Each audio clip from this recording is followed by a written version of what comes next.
Alright, hey guys, welcome back. So today we got a Toro mower in here.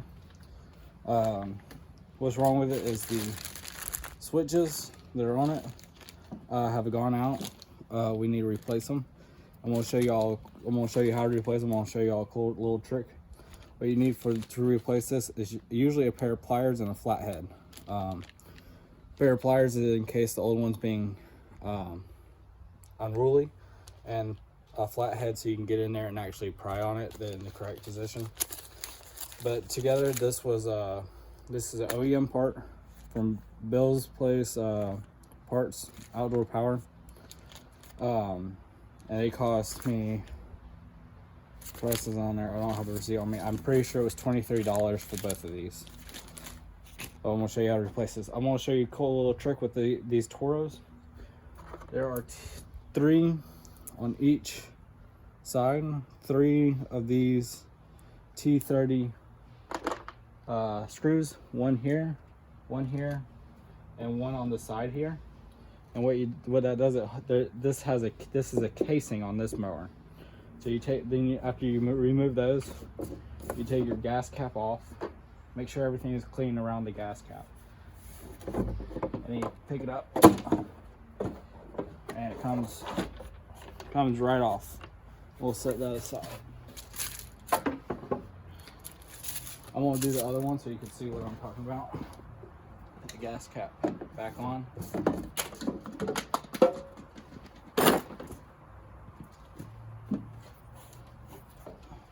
Put the gas cap back on. Go on it. There we go. All right. So we got 1, 2. These front ones can be a little tricky to get out just because they're recessed. And then 3. So you have the one at the back, one at the front, and one on the outside. 3 on each side.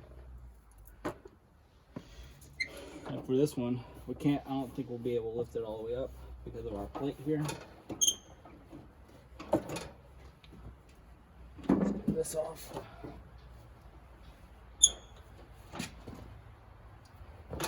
Let me grab a Phillips. I got my flathead, but no Phillips.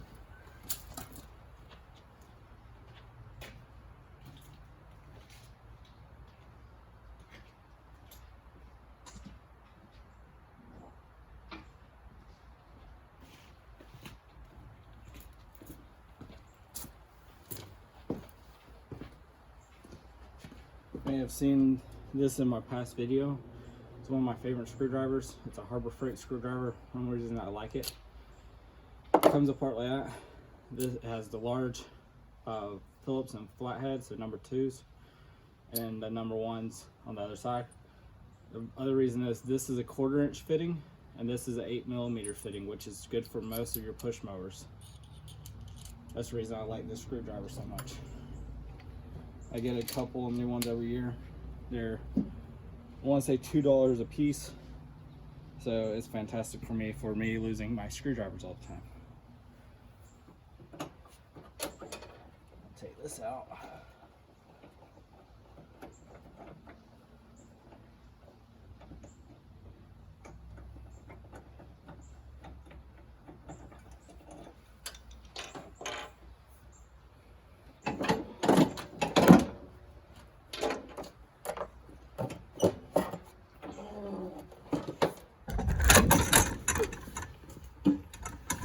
That was my bad.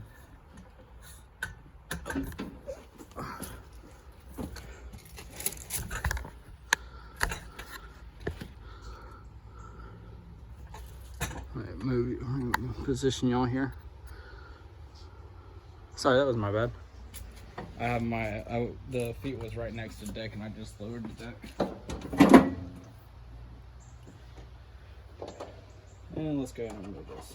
This has 1 Phillips head screw, so this side is going to be a little bit more temperamental. But 1 Phillips head screw for this here, and that comes right off.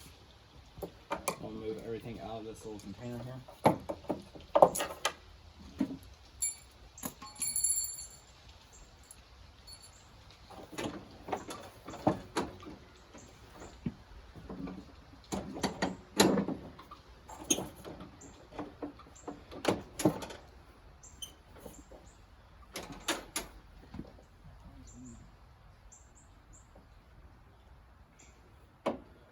This side's being very temperamental.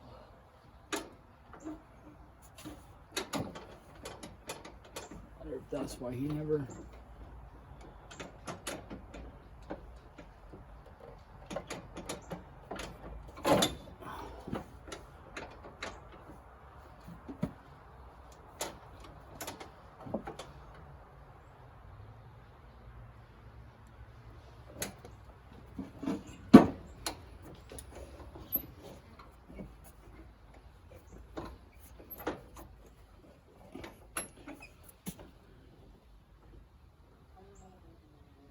It's not want to come out of position, does it? And we'll deal with that later. So this one's gonna be a little bit more temperamental, I guess. And since we only need to move it a hair, I'll set it off the side like that, and we can get to it right here. Grab our pliers.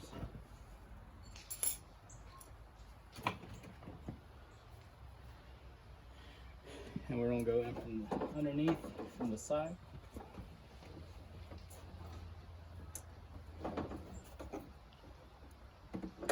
There we go. So for this one, we didn't need our flathead. And we don't need a flathead yet. Oh, there it is.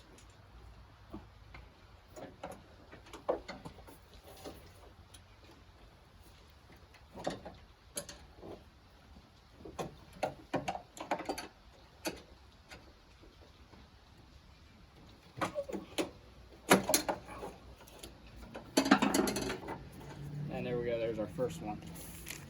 The reason I got the pliers and the flathead, I was able to get the thing out without the flathead. I didn't get it off the clip without the flathead, but I could not get the when you take it out, this can rub, and it's sometimes kind of hard to get it out when it's rubbing. So there we go, we're gonna put this back in there.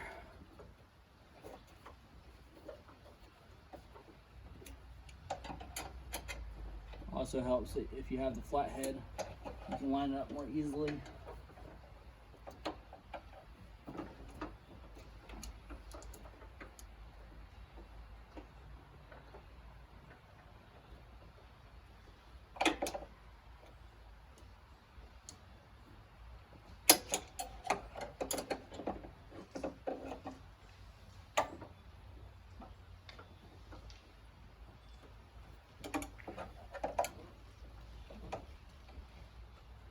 But yeah, they never make this an easy install.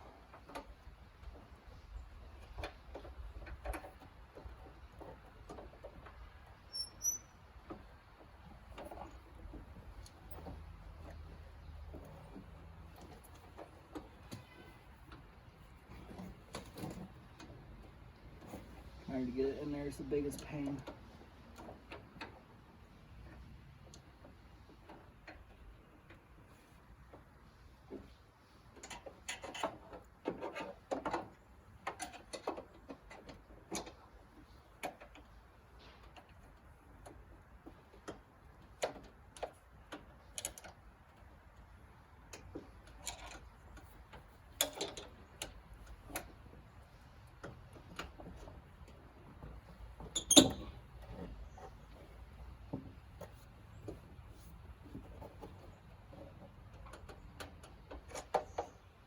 There we go.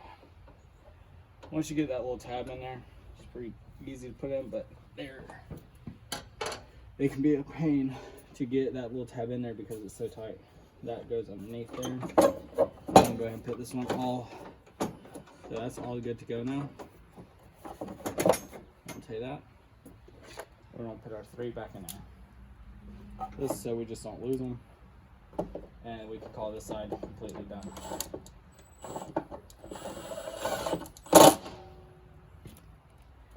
There's that one. There's that one.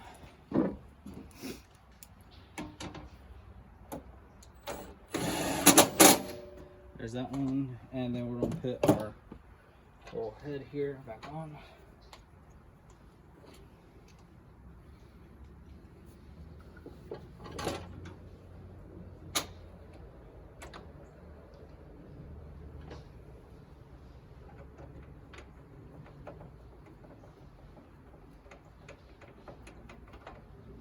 there we go. That side's on. I don't put this stuff back in there. And it won't move back over here. Alright. So this is going to be a lot easier for y'all to see.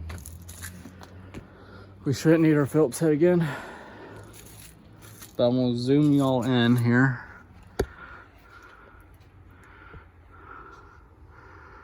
Yeah, you aren't going to be able to see it that well, but this is the best shot I can give you. So we're going to pull that handle in. Our switch is right there. This side has the gas tank on, so we're not going to be able to use our pliers. So what I'm going to try to do is I'm going to push in the, the 2 wedges here. When these snap in, they lock in. There's a lip right here. And what we're going to do is we're going to push these in like so with the flathead.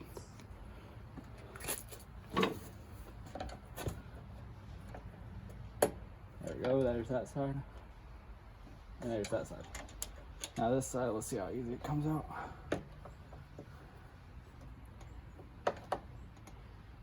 And there's that section again with that little fin. Sometimes, since these are getting removed anyways, we can just go ahead and break them the rest of the way. Since they're technically already broken, you still want to be gentle with them. You don't want to break those wires or anything that's connected to it.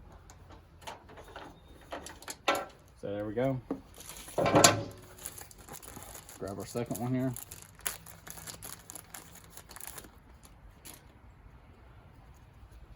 Pull this one off.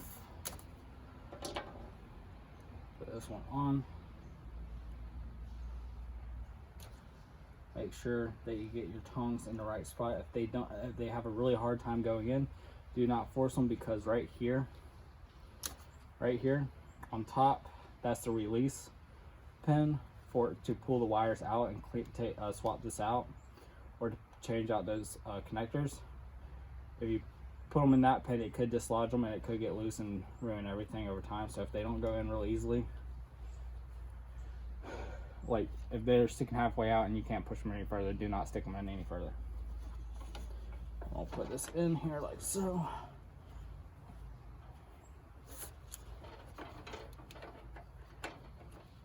Get it all lined up.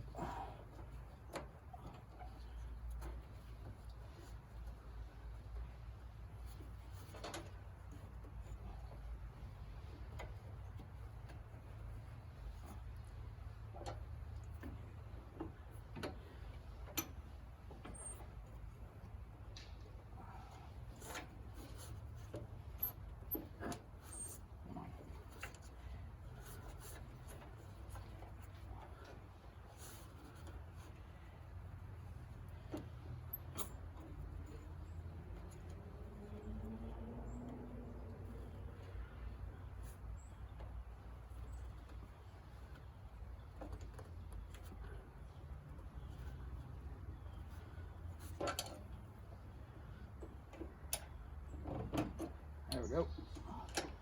And then we kind of just push it in. It will go in at the grate. There we go.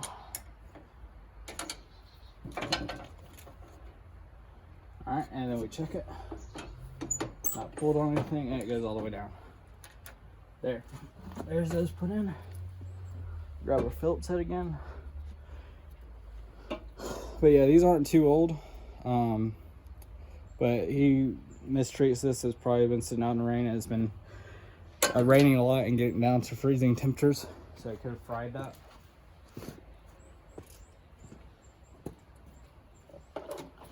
So that's why it's always good to cover up your mowers. It's because when it's out in the elements, water can get in places that this mower wasn't designed for water to get into. And it can actually cause some serious problems later down the road.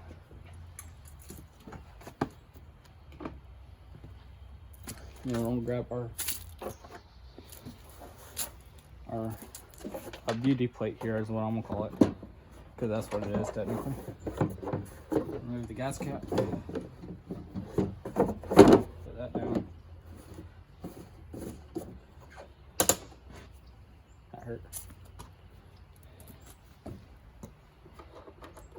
you never leave the gas caps off, just because all sorts of stuff get down in there.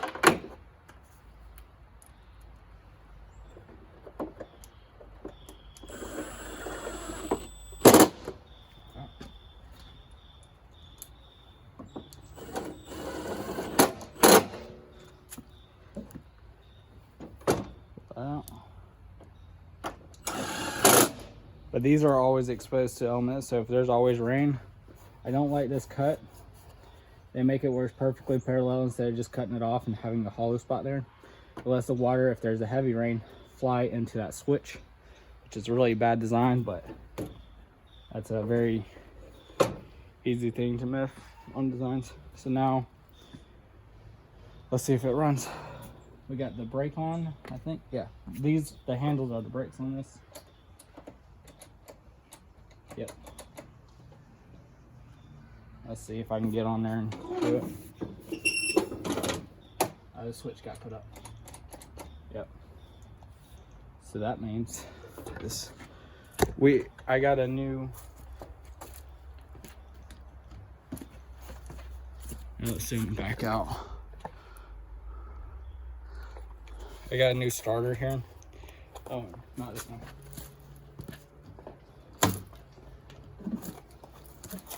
A new Sten starter.